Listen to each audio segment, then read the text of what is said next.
हाय बच्चों, विजय कुमार जी सेंटर पर आपका स्वागत है। आज हम लोग क्लास 12 का lesson first the last lesson long answer पढ़ेंगे, जो बहुत ही इम्पोर्टेंट है। आज हम लोग क्लास 12 का लेसन फर्स्ट कौन सा है? The last lesson. पार्ट का नाम है अंतिम पार्ट का लॉन्ग आंसर हम लोग समझेंगे और इसका एक ही मीनिंग वाइज आपको पढ़ाया जाएगा। पूरी सेंटेंस का मतलब आज समझाया जाएगा। पूरा वीडियो देखकर ही जाना। Everybody during the last lesson is filled with regret comment। कह रहे हैं everybody मतलब हर कोई during the last lesson अंतिम पाठ के दौरान is filled भरे हुए थे with regret मतलब पश्चाताप से कमेंट टिप्पणी कीजिए। क्वेश्चन बोला जा रहा है कि हर कोई अंतिम पाठ के दौरान रिग्रेट था, पश्चाताप से भरा हुआ था, कमेंट टिप्पणी कीजिए। तो जो पार्ट है द लास्ट लेसन में वो कहते हैं कि अंतिम पाठ के दौरान एवरीबॉडी हर कोई ड्यूरिंग द लास्ट लेसन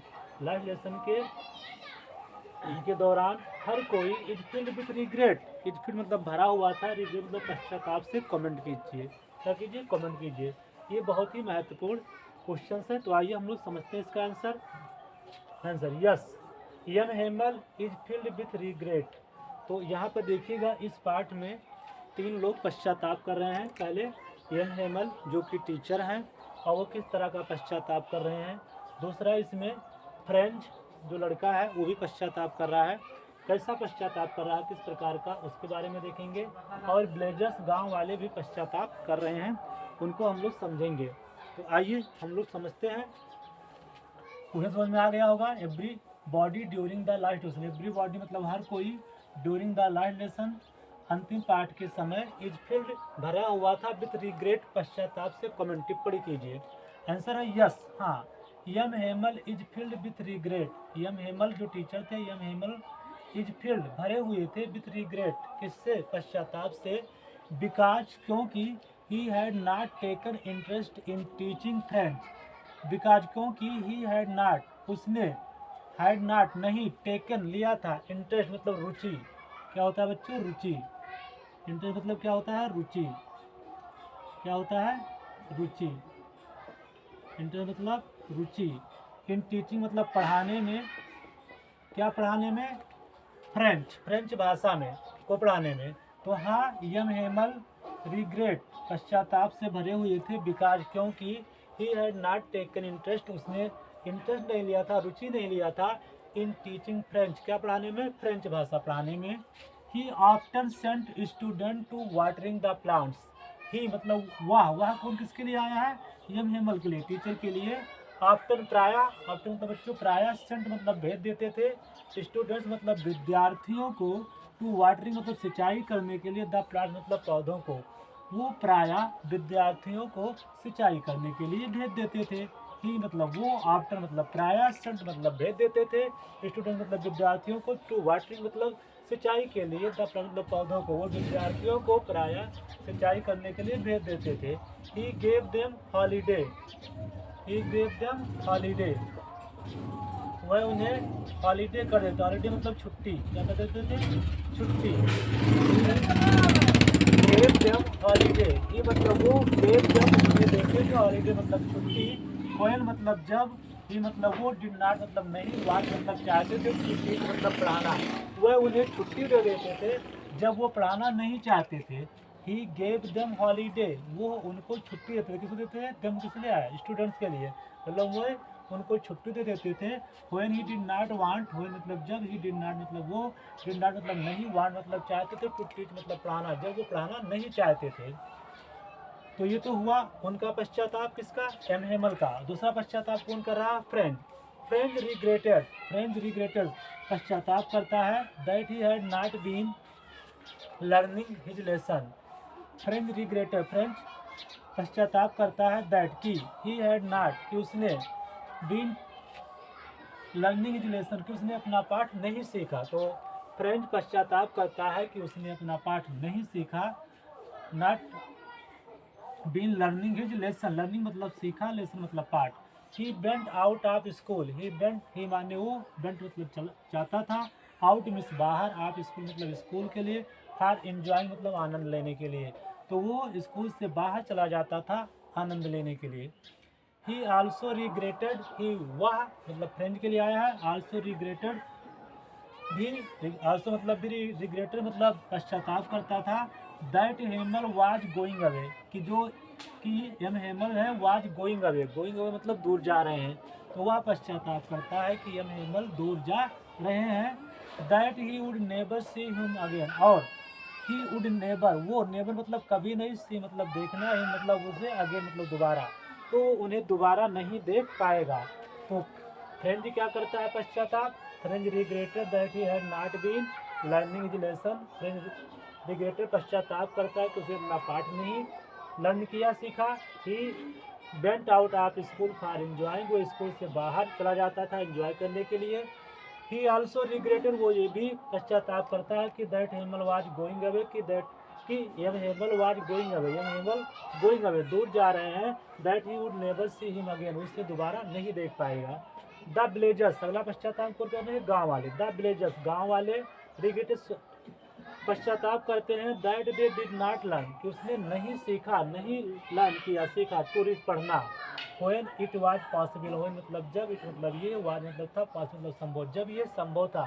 तो गांव वाले पश्चाताप में थे कि वह नहीं सीखे पढ़ना, व्हेन इट वाज पॉसिबल जब संभव था।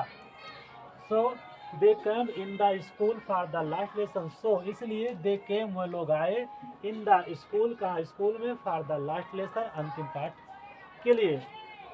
10 इस प्रकार ऑल ऑफ देम उनमें से हर कोई रिग्रेटेड मतलब पश्चाताप करता था, that this was their last lesson, कि ये उनका क्या था अंतिम पाठ था, इन फ्रेंच, किसमें फ्रेंच में। इस प्रकार हर कोई इसमें पश्चाताप करता था कि ये उनका अंतिम फ्रेंच का पाठ था। तो उम्मीद है पहला लॉन्ग आंसर आपको समझ में आ गया होगा। एक बार फिर से रिपीट कर देते हैं। Yes M Hamel is filled with regretted, हाँ यम हेमल जो थे वो पश्चाताप से भरे हुए थे, क्योंकि उसने क्या नहीं किया था, हैड नॉट टेकन इंटरेस्ट, रुचि नहीं ली थी फ्रेंच भाषा पढ़ाने में। He often sent student to watering the plants, he मतलब वो ऑफ्टन मतलब प्रायः सेंट मतलब भेज देते थे, इसलिए मतलब विद्यार्थियों को टू वाटरिंग मतलब क्या करने के लिए, सिंचाई करने के लिए, द प्लांट मतलब पौधों को सींचने के लिए, तो वो प्रायः विद्यार्थियों को भेज देते थे पौधों की सिंचाई करने के लिए। ही गेव देम हॉलीडे, ही मतलब वो गेव देम उन्हें छुट्टी दे देते थे, हॉलीडे देते, व्हेन ही डिड नॉट जब वो नहीं चाहते थे, वांट मतलब चाहना, टू टीच मतलब पढ़ाना, तो जो वो पढ़ाना नहीं चाहते तो विद्यार्थियों की छुट्टी कर देते थे। तो इतना पश्चाताप कौन कर रहे हैं, यम हेमल कर रहे हैं जो टीचर है। दूसरा पश्चाताप कौन कर रहा है बच्चों, फ्रेंच कर रहा है। तो वो फ्रेंच की पश्चाताप क्या है, French regretted that he had not been learning his lesson, French regretted पश्चाताप करता है कि उसने अपना पाठ नहीं सीखा। He went out of school for enjoying, he मतलब वो वेंट मतलब चला जाता था, आउट ऑफ स्कूल से बाहर, फॉर एंजॉय मतलब आनंद लेने के लिए, वो स्कूल से बाहर एंजॉय लेने के चला जाता था। ही आल्सो रिग्रेटेड, वो ये भी पश्चाताप करता है, that Hamel was going away, कि यम हेमल दूर जा रहे हैं, that he would never see him again, कि उन्हें दोबारा नहीं देख पाएगा। अब तीसरे नंबर पर कौन पश्चाताप कर रहा है बच्चों, द ब्लेजर्स, 3 लोग पश्चाताप कर रहे हैं, यम हेमल और फ्रेंच और ब्लेजर्स गाँव वाले।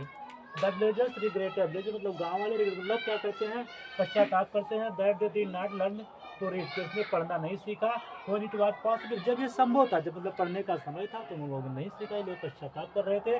सो दे कम इन द स्कूल, इसलिए लोग स्कूल में आए थे फॉर द लास्ट लेसन अंतिम पाठ के लिए। 10 इस प्रकार ऑल ऑफ देम उनमें से हर कोई रिग्रेटेड पश्चाताप कर रहा था, that this was their last lesson in French, कि ये उनका फ्रेंच का अंतिम पाठ था। आइए क्वेश्चन नंबर 2 हम लोग देखते हैं इसका लॉन्ग जो है, how did announcement of the last lesson affect French, how did कैसे, अनाउंसमेंट मतलब बच्चा होता है घोषणा, क्या होता है घोषणा होता है, अनाउंसमेंट मतलब क्या होता है बच्चों घोषणा। ऑफ द लास्ट लेसन मतलब अंतिम पाठ, अफेक्ट मतलब प्रभावित किया या प्रभाव डाला, प्रभावित किया या प्रभाव डाला, फ्रेंच मतलब फ्रेंच पर। तो लास्ट लेसन की घोषणा ने प्रभाव पर, लास्ट लेसन की घोषणा ने फ्रेंच पर कैसा प्रभाव डाला, कैसे प्रभाव डाला, उस पर क्या प्रभाव पड़ा जब उससे पता चला कि उसका आज अंतिम पाठ है। तो ये क्वेश्चन किया गया है कि लास्ट लेसन की घोषणा ने फ्रेंच पर कैसे प्रभाव डाला। तो आंसर समझते हैं, द अनाउंसमेंट, अनाउंसमेंट मतलब बच्चों क्या होता था घोषणा, मेड बाई एम हेमल, किसके द्वारा किया गया? एम हेमल, टीचर जो थे उनके द्वारा किया गया। तो the announcement made by M Hamel, ये जो घोषणा की गई एम हेमल के द्वारा किया गया। That there was an order, कि that there was an order, एक ऑर्डर आया। ऑर्डर मतलब बच्चों क्या होता है? आदेश। ऑर्डर मतलब क्या होता है? आदेश। एक आदेश आया है फ्रॉम बर्लिन, कहाँ से आया? बर्लिन से। तो ये घोषणा किसके द्वारा की गई? एम हेमल के द्वारा, कि बर्लिन से आदेश आया है टू स्टॉप टीचिंग फ्रेंच। क्या आया है? टू स्टॉप, की रोक देना है, बंद कर देना है, टीचिंग पढ़ाना, क्या? फ्रेंच। उन्होंने ये घोषणा किया कि बर्लिन से आदेश आया है कि फ्रेंच भाषा पढ़ाना बंद कर दिया जाए। And that this was their last lesson, और ये इनका क्या था? एंड और दिस वाज, क्या पर क्या होगा बच्चों? वाज, क्या होगा? वाज। दे मतलब उनका, लास्ट मतलब अंतिम, फ्रेंच मतलब फ्रेंच, लेसन मतलब पाठ था। और हमने ये भी घोषणा किया कि यह उनका अंतिम फ्रेंच का लेसन था। इट सीम्ड, ये सीम मतलब प्रतीत हुआ, सीम मतलब क्या हुआ बच्चों? प्रतीत हुआ। इट सीम्ड, ये प्रतीत हुआ, टू बी थंडर क्लैप, कि जैसे थंडर क्लैप हो गया, मतलब वज्रपात हो गया या बिजली गिर गई, किस पर? टू फ्रेंच को। तो ये घोषणा सुना तो उसे ऐसा प्रतीत हुआ कि उस पर बिजली गिर गई। थंडर क्लैप मतलब बच्चों क्या होता है? बिजली गिरना। He would no longer be able learn French, he वो would not no longer able, नहीं सीख पाएगा, समझ नहीं है, टू लर्न मतलब सीखने में, फ्रेंच मतलब फ्रेंच भाषा। अब वो आगे अपनी फ्रेंच भाषा नहीं सीख पाएगा, जो कि उसके क्या है? हिज मदर टंग, जो उसकी मातृभाषा है, जो उसकी मातृभाषा है। After hearing the announcement, after मतलब के बाद, हेयरिंग मतलब सुनने, अनाउंसमेंट मतलब घोषणा, घोषणा सुनने के बाद। आफ्टर मतलब के बाद, हेयरिंग मतलब सुनने, अनाउंसमेंट मतलब घोषणा, घोषणा सुनने के बाद। French was very sad, French मतलब फ्रेंच, वाज मतलब था, वेरी मतलब बहुत, सैड माने दुखी। फ्रेंच बहुत दुखी था। ही रिग्रेटेड, उसने पश्चाताप किया, that he had not been learn his lesson, कि उसने अपना पाठ नहीं सीखा। And his own mother tongue, और अपनी मातृभाषा को। His books become, his books, उसकी किताबें। यहाँ बुक्स के बाद बच्चों हो जाएगा एक सडनली, क्या हो जाएगा? Suddenly, yes U double D E N L Y. The book suddenly became his old friend, जो किताबें थी सडनली मतलब अचानक, बीकेम मतलब बन गई, हिज मतलब उसकी, ओल्ड फ्रेंड मतलब पुरानी दोस्त। किताबें उसकी अचानक पुरानी दोस्त बन गई। होम, जिसे ही कुड नॉट एबेंडन, ही मतलब वो कुड नॉट मतलब नहीं सकता था, एबेंडन मतलब छोड़, जिसे छोड़ नहीं सकता था। तो अचानक उसकी जो किताबें थी वो पुरानी दोस्त बन गई, जिसे वो छोड़ नहीं सकता था। तो उम्मीद है ये दोनों लॉन्ग आंसर आपको समझ में आ गए होंगे। Thank you for watching the video.